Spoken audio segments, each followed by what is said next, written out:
এটা আবার আমি কি তৈরি করলাম। তো চলো বন্ধুরা ভিডিওটা শেষ পর্যন্ত দেখো, আশা করি অনেক ভালো লাগবে। তো বন্ধুরা একটা কার্তিক ঠাকুর বানানোর জন্য কিন্তু আমি কাঠমাটা তৈরি করেছি। তো কাঠমাটা এখনো পুরোপুরি কমপ্লিট হয়নি, বাঁশের গোঁছটা দাঁড় করালেই কিন্তু পুরোপুরি কাঠমাটা কমপ্লিট হয়ে যাবে। 3টে করে দাঁড় করানোর জন্য ড্রিল মেশিন দিয়ে ছাঁড়াগুলো করে নিয়েছি। আর এই যে কার্তিক ঠাকুরটা বানানো হবে এটা কিন্তু 10 সাইজের, খুব ছোট একটা কার্তিক ঠাকুর বানানো হবে, মানে 10 সাইজেরই হবে। যেহেতু এই কার্তিক ঠাকুরটার ব্যাকগ্রাউন্ড হবে না, তাই সিঙ্গেল এমনি দাঁড়ানো হবে, সেই জন্য কিন্তু আমি শুধু তক্তা দিয়ে কাঠমাটাই বানিয়ে নিয়েছি। এই কার্তিক ঠাকুরটার বানানোর ভিডিও আমি প্রথম থেকে শেষ পর্যন্ত তোমাদেরকে দেখানোর চেষ্টা করব।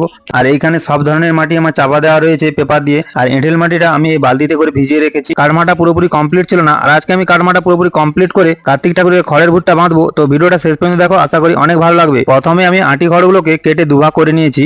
দুভাগ করে নেওয়ার পরে তারপর খড়গুলোকে ভালো করে মিশিয়ে দিয়েছি। মিশিয়ে দেওয়ার পরে পাগুলো বাঁধতে শুরু করলাম। প্রথমে আমি একটা পা বেঁধে ফেলেছি, তারপরে আমি আরেকটা পাকে বাঁধতে শুরু করেছি। তো এই পাটাও পুরোপুরি বাঁধা কমপ্লিট হয়ে এসছে। তো কিভাবে আমি খড়ের ভুট্টা বাঁধি এই ভিডিওটা কিন্তু পুরোপুরি দেখলেই বুঝতে পারবে। প্রথমে যে সোজা পাটা বেঁধেছি ওই পাটাকে প্রথমে বডির সঙ্গে বেঁধে দিচ্ছি, তারপরে কিন্তু এই যে ভাঁজ পাটা এটাকে আমি বেঁধে দিচ্ছি। তো ঠাকুরটা একটু হেলে থাকবে, মানে হেলে দাঁড়িয়ে থাকবে, তো সেইভাবে কিন্তু বাঁধা হচ্ছে।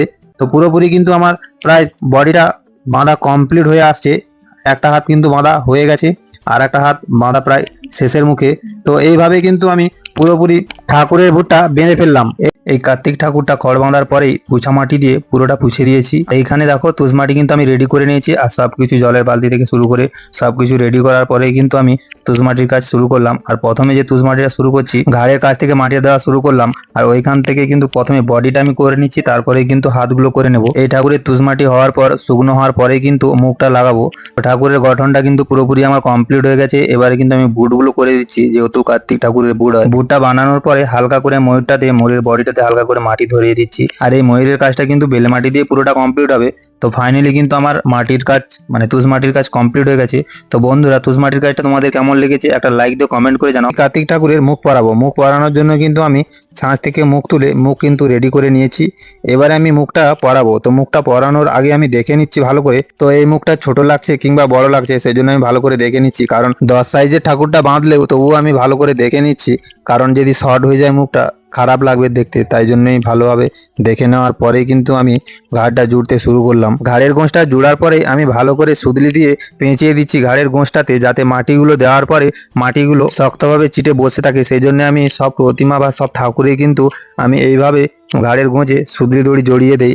তো যাই হোক, তারপরে কিন্তু আমি মুখটা পরিয়ে দিলাম। মুখটা পরানোর আগে আমি গলাটাতে ভালো করে মাটি দিয়ে মুখটা সোজা হয়েছে কিনা বা যেভাবে আটে আমি মুখটাকে রাখবো সেইভাবে কিন্তু আমি রেখে দেওয়ার পরেই আমি কিন্তু খুলিতে মাটি দেবো, মাথার খুলিতে মাটি দেবো। তো মাথার খুলিতে মাটি দেওয়াও কিন্তু আমি কমপ্লিট করে ফেলেছি। দেখো ফাইনালি কিন্তু আমার মুখটা পরানো কমপ্লিট হয়ে গেছে। তো তোমাদের কার্তিক ঠাকুরের আর্টটা কেমন লেগেছে কমেন্টে জানিও।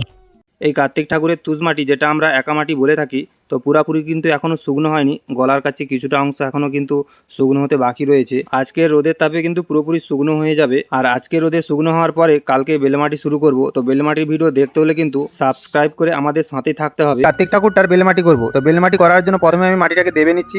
আর মাটিটা কিন্তু আমার আগে থেকে তৈরি করা ছিল, তো কাজের সুবিধার জন্য আমি প্রথমে আরো ভালো করে একটু দেবে নিচ্ছি। তো মাটিটা দেবে নেওয়ার পরে আমি কিন্তু মাটি দেওয়া শুরু করে দিয়েছি। তো প্রথমে আমি ঘাড়ে মাটি দিচ্ছি, তারপরে গলাটা তৈরি করে নিচ্ছি। পুরো বডিটা মাটি দেওয়ার পর তারপরে কিন্তু হাতগুলো বানাবো।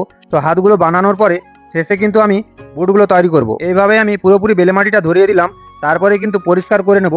তো যেহেতু বুটটা বাকি রয়েছে তো বুটটাও আমি করে নিচ্ছি। তো বুটটা করে নেওয়ার পরে হালকা মাটিটা টাইট হওয়ার পরে তারপরে কিন্তু পরিষ্কার করতে শুরু করব। এইভাবে পুরো মাটিটা ধরানো কমপ্লিট করলাম। মাটিটা ধরানো কমপ্লিটের পর পালিশ করতে শুরু করলাম। প্রথমে আমি জল দিয়ে ভালো করে হাত দিয়ে ঘষে নিচ্ছি, তারপরে ব্রাশ দিয়ে পরিষ্কার করে নিচ্ছি ভালো করে। তো এটাই কিন্তু শেষ ফিনিশিং। তো ফাইনালি দেখো আমার কিন্তু পরিষ্কার করা কমপ্লিট, মানে ফাইনালি পালিশ করা কমপ্লিট। কার্তিক ঠাকুরের ময়ূরটা বানাবো। তো ময়ূরটা বানানোর জন্য আমি কিন্তু মাটি থেকে, জল থেকে সব কিছু কিন্তু রেডি করে নিয়েছি, কাজের যা যা প্রয়োজন। আর এই ময়ূরের সামনের দিকটা বেশি দেখা যাচ্ছে, আর পেছনের যে পেখমটা সেটা কিন্তু দেখাই যাবে না। কার্তিক ঠাকুরের যে ধুতিটা পরানো হবে ওটাতে ঘেরা হয়ে যাবে। আর এই যে ময়ূরের মাটিটা তৈরি হয় এটা কিন্তু পুরোপুরি বেলে মাটি নয়, তো চিট মাটি, মানে এঁটেল মাটি একটু মেশানো থাকে। তো তাতে একটু চিটচিট ভাব থাকলে কাজের ক্ষেত্রে অনেক অনেকটাই সুবিধা হয়। ময়ূরটা পুরোপুরি কমপ্লিটের পর আমি কিন্তু দাগ দিয়ে দিয়েছি।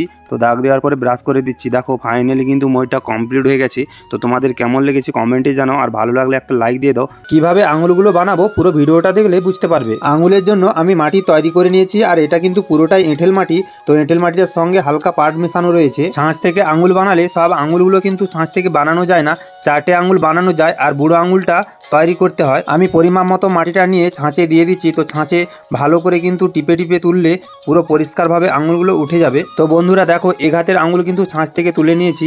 তো আঙুলটা ঠিকঠাক আছে নাকি আমি ভালো করে একটু দেখে নিচ্ছি। তারপরে আর একটা হাতের আঙুল তুলে নিচ্ছি। তারপরে কিন্তু বুড়ো আঙুলগুলো পাকিয়ে নিব। এইভাবেই আমি বুড়ো আঙুলগুলো বানিয়ে নিচ্ছি। তো এই বুড়ো আঙুলগুলো বানানোর পরেই কিন্তু আঙুলগুলো আমি পরাতে শুরু করলাম। প্রথমে আমি হাতে চোটাগুলোতে জল ব্রাশ দিয়ে একটু জল বুলিয়ে দিচ্ছি। তারপরে কিন্তু হাতের চোটাগুলো মাটি দিয়ে ভালো করে আঙুলগুলো জুড়ে দিচ্ছি। তো আঙুলগুলো জুড়া কিন্তু আমার প্রায় কমপ্লিট হয়ে আসছে। তো বন্ধুরা ফাইনালি কিন্তু আমার দুটো হাতে আঙুল পরানো কমপ্লিট হয়ে গেছে। এই কার্তিক ঠাকুরে মাটির কাজ কমপ্লিটের পর পালিশ করা হয়ে গেছে, আর এখানে সবকিছু রং কিন্তু রেডি করে নিয়েছি। রং হবে তো সাদা রংটা দিয়ে দিয়েছি। তারপরে গায়ের রংটা দেওয়ার পরে শেড মারতে শুরু করলাম। তো ময়ূরটা পুরোপুরি কিন্তু শেড মারার কাজ কমপ্লিট হয়ে গেছে, আর ঠাকুরটা শেড মারতে বাকি রয়েছে। তো সেটাই আমি সেট করছি। শেড দেওয়া কমপ্লিটের পর বুটের কাজটা শুরু করলাম। তো তুলি দিয়ে বুটের কালারটা করতেছি, কেন এটা মেশিন দিয়ে দেওয়া যাবে না। আর এই ঠাকুরের পুরোপুরি রংটা কিন্তু ডিস্টেম্পার দিয়ে করতেছি, আর স্টেনার দিয়ে কালারগুলো করতেছি। তো বন্ধুরা পুরোপুরি রঙের কাজটা কমপ্লিটের পর চোখ আঁকতে বসে পড়েছি। তো চোখ আঁকবো, আর এই ঠাকুরটা যেহেতু পুরোপুরি বার্নিশের কাজ হবে, মানে বার্নিশ দেওয়া হবে, সেই জন্য কিন্তু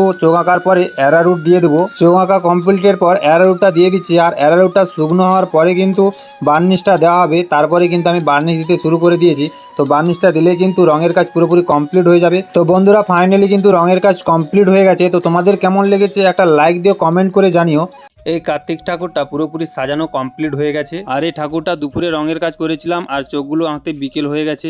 তো বিকেল হওয়ার পরে সন্ধেবেলায় আমি সাজানোর কাজ করেছিলাম। তো সন্ধেবেলা সাজানোর কাজ করার সময় হঠাৎ করে বৃষ্টি চলে এলো, সেই জন্য কিন্তু কারেন্টে ছিল না, আর ইমার্জেন্সি লাইট জ্বেলে আমাকে কাজটা করতে হয়েছে। যেহেতু কালকে আমার ঠাকুরটা নিয়ে যাবে, সেই জন্যই কিন্তু আমাকে রাত্রে পুরো কাজটা কমপ্লিট করতে হচ্ছে। আর বন্ধুরা এই কার্তিক ঠাকুরের সাজানোর ভিডিওটা আমি করতে পারিনি, সেই জন্য কিন্তু খুবই দুঃখিত। আর এই যে চক্রটা, এটা কিন্তু ঠাকুরের পেছনে দেওয়া হবে, চূড়ার একটু ওপরে।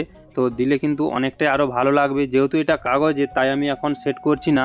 তো এটা আমি কালকে সকালে সেট করে দেবো, না হলে ঠাকুরটা সেখানে গিয়ে সেট করা হবে। তো বন্ধুরা এই ঠাকুরটা সাজানো তোমাদের কেমন লেগেছে একটা লাইক দিয়ে কমেন্টে জানিও, আর ভালো লাগলে শেয়ার করে দিও। আর চ্যানেলে যদি নতুন হয়ে থাকো চ্যানেলটা সাবস্ক্রাইব করে পাশে থেকো নেক্সট ভিডিওগুলো দেখার জন্য। আশা করি তোমাদেরকে আরও ভালো কিছু ভিডিও দেওয়ার চেষ্টা করব।